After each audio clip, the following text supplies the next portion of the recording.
Assalamualaikum warahmatullahi wabarakatuh. Perkenalkan, nama saya Sarah Fadila Ilmi, mahasiswi Fakultas Psikologi Universitas Negeri Makassar. Kali ini saya akan membahas tentang psikologi klinis. Namun sebelum itu saya akan menjelaskan apa itu psikologi. Psikologi merupakan cabang ilmu pengetahuan yang mempelajari tentang jiwa. Psikologi terdiri dari berbagai macam bidang seperti perkembangan, pendidikan, industri organisasi, dan yang akan kita bahas kali ini tentang psikologi klinis. APA mendefinisikan psikologi klinis sebagai ilmu pengetahuan, teori, dan praktik untuk memahami, memprediksi, serta mengurangi ketidakmampuan individu yang mengalami ketidakmampuan menyesuaikan diri, kecacatan, dan ketidaknyamanan. Psikologi klinis berfokus pada aspek intelektual, emosional, biologis, sosial, serta perilaku dari individu yang berdasarkan budaya dan tingkatan sosial ekonomi. Untuk kalian yang ingin menjadi psikolog klinis, kalian harus mengedepankan sikap dan karakter dibandingkan dengan pelatihan ataupun kredensial. Sikap klinis atau pendekatan klinis yang paling menonjol dari psikologi klinis. Adapun sikap klinis ialah kecenderungan untuk menggabungkan pengetahuan dari penelitian tentang perilaku manusia dan proses mental dengan upaya penilaian individu untuk memahami dan membantu orang tertentu. Karena psikologi klinis bersifat ilmiah dan sangat pribadi. Psikologi klinis mengharuskan orang yang memasuki bidang ini memiliki minat yang kuat dan berbelas kasih pada manusia. Sebagai salah satu sub bidang penyedia layanan kesehatan psikologi, psikologi klinis mengharuskan para praktisinya untuk menerima pelatihan khusus. Selain memiliki gelar dari lembaga terakreditasi, mereka yang mempraktekkan psikologi klinis harus memiliki lisensi atau sertifikasi untuk melakukannya oleh lembaga negara ataupun nasional. Di sebagian besar negara bagian, lisensi penuh dalam psikologi klinis memungkinkan psikolog untuk berlatih secara mandiri. Psikolog berlisensi penuh dapat menyewa atau memiliki kantor sendiri, menetapkan biaya, menetapkan jam kerja, menagih perusahaan asuransi atau pihak ketiga lainnya, berkonsultasi, bersaksi di pengadilan, dan terlibat dalam sejumlah kegiatan lain yang merupakan karakteristik dari praktik swasta independen. Hak-hak istimewa ini biasanya diberikan kepada seorang peserta pelatihan yang menyelesaikan gelar tingkat doktoralnya dan mencakup pekerjaan kursus, pelatihan, penelitian, dan persyaratan tambahan. Para psikolog klinis yang telah berlisensi penuh biasanya telah menyelesaikan gelar doktoral, yang menekankan pelatihan klinis intensif dalam persiapan untuk praktek klinis. Di tingkat subdoktoral, praktisi memiliki jabatan seperti psikolog lisensi terbatas, terapis perkawinan dan keluarga, asisten psikologis, dan konselor kesehatan mental. Untuk mendapatkan lisensi tersebut, biasanya diperlukan gelar magister atau periode khusus pengalaman pasca sarjana yang diawasi. Beberapa negara mengatur lisensi terbatas seperti halnya mereka mengatur lisensi tingkat doktoral. Tetapi, negara-negara lain memberikan lebih sedikit pengawasan atau tidak ada pengawasan sama sekali. Untuk dilesensikan sebagai psikolog klinis, kandidat harus menyatakan kepada Dewan Lisensi bidang kompetensi mereka, dan mereka harus lulus ujian komprehensif yang sering disebut sebagai ujian Dewan Lisensi, yang dapat mencakup komponen tertulis dan lisan. Tes lisensi nasional tertulis yang digunakan di Amerika dan Kanada disebut sebagai ujian praktek profesional dalam psikologi atau APPP. Lulus dari pemeriksaan ini juga memudahkan para psikolog untuk memiliki lisensi mereka yang diakui di negara bagian lain, di mana mereka pertama kali dilesensikan. Proses yang disebut ini timbal balik.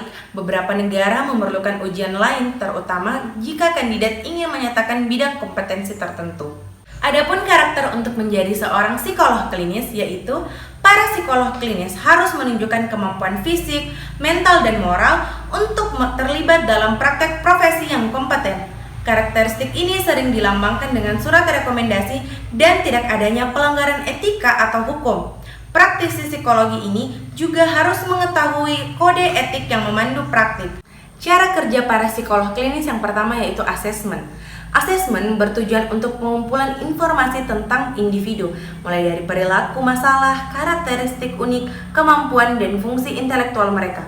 Informasi ini dapat digunakan untuk mendiagnosis perilaku bermasalah, untuk membimbing klien menuju pilihan kejuruan yang optimal, untuk memfasilitasi pemilihan calon pekerjaan, dan lain sebagainya. Untuk cara kerja yang kedua yaitu treatment. Psikolog klinis menawarkan perawatan yang dirancang untuk membantu orang lebih memahami dan memecahkan masalah psikologis yang mereka alami. Intervensi ini dikenal sebagai psikoterapi, modifikasi perilaku, konseling psikologis, dan lain sebagainya, tergantung pada orientasi teoritis para psikolog. Psikoterapi individu telah lama menjadi satu-satunya kegiatan psikolog yang paling sering mereka lakukan. Tetapi, psikolog juga dapat merawat 2 atau lebih klien secara bersamaan dalam terapi pasangan, keluarga, atau terapi kelompok.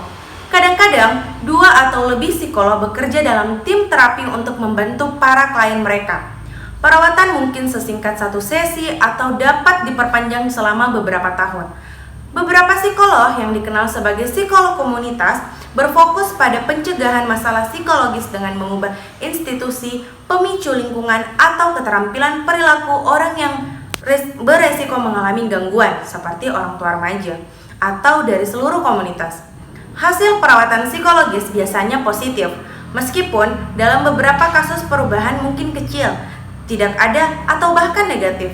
Tentu saja ini meningkatkan efektivitas perawatan yang ditawarkan kepada publik adalah tujuan utama dari penelitian ini. Selanjutnya adalah research atau penelitian. Penelitian dalam psikologi klinis sangat bervariasi sehubungan dengan pengaturan dan ruang lingkupnya. Beberapa penelitian dilakukan di laboratorium penelitian, sementara yang lain dilakukan dalam kondisi yang lebih alami, tetapi tetap terkontrol dan di luar laboratorium. Setidaknya ada 4 alasan kenapa psikologi klinis ini melakukan penelitian. Yang pertama, penting bahwa semua para psikolog dapat mengevaluasi secara kritis penelitian yang dipublikasikan, sehingga mereka dapat menentukan prosedur penilaian dan intervensi terhadap yang mana yang lebih efektif.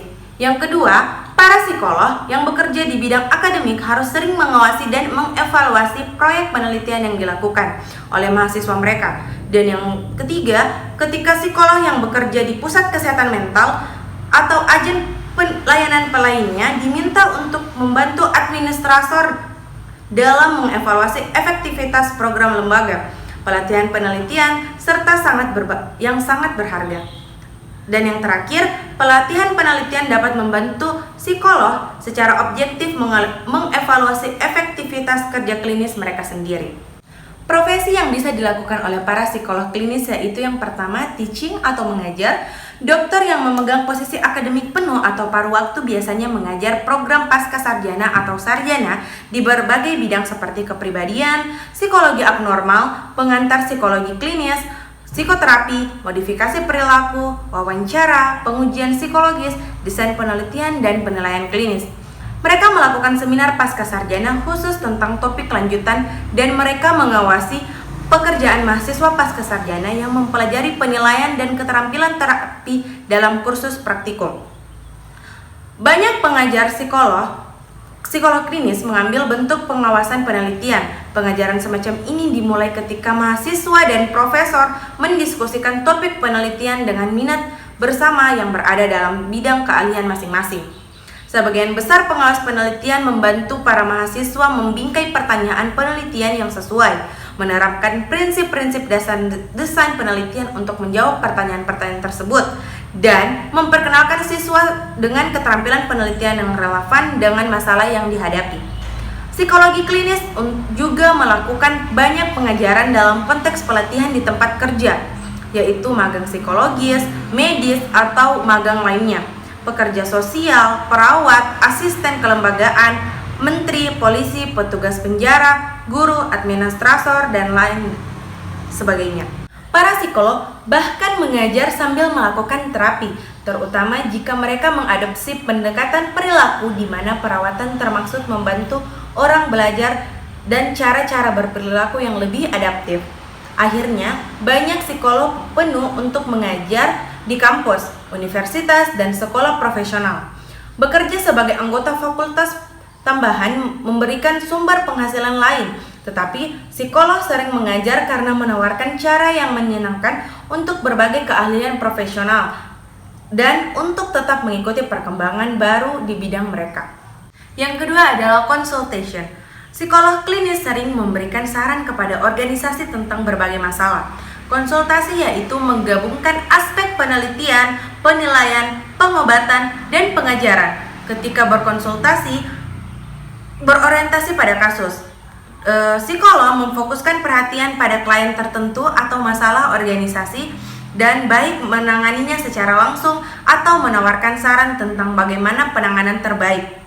Ketika berkonsultasi, berorientasi pada program atau administrasi, para psikolog berfokus pada aspek fungsi atau struktur organisasi yang menyebabkan masalah terjadi. Terakhir adalah administrasi. Banyak para psikolog klinis menemukan diri mereka terlibat dalam mengelola atau menjalankan operasi harian organisasi. Contohnya sebagai jabatan administratif yang dipegang oleh psikolog klinis termasuk kepala departemen psikologi perguruan tinggi atau universitas, kepala psikolog di rumah sakit atau klinik, serta direktur rumah sakit jiwa. Tugas administrasi ini cenderung menjadi lebih umum ketika para psikolog bergerak melalui karir profesional mereka.